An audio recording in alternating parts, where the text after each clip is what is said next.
Ну и в завершении выпуска участники легкоатлетического пробега добежали до поселка Аллах-Юнь Усмайского района. Напомним, акция стартовала в начале этой недели из Якутска. Бегуны совершили путь, по которому в годы войны шли перевозчики, снабжающие продуктами работников Аллах-Юньского прииска, рассказывает Анна Соловьева.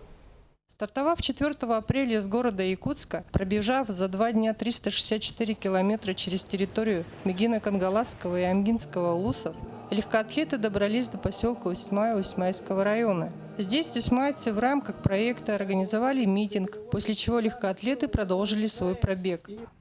По этому проекту Национальный архив работает с прошлого года.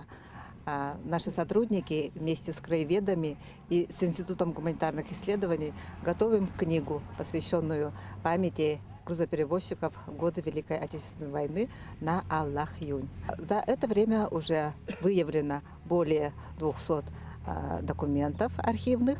Они войдут в сборник архивных документов, который выйдет в конце этого года. Следующая остановка у участников пробега состоится через 60 километров в поселке Эльдикан. Это последний населенный пункт до Аллах-Юня. 263 километра участники пробегут по горным дорогам до горы Сетте-де-Бан. Напомним, что в рамках федерального партийного проекта «Историческая память» проводится республиканский исторический проект «Трудовой подвиг аллах-юньских грузоперевозчиков в годы Великой Отечественной войны 1941-1945 годов», реализуемый партией «Единая Россия». Анна Соловьева, Михаил Лукин, НВК Саха, Усьмайский район.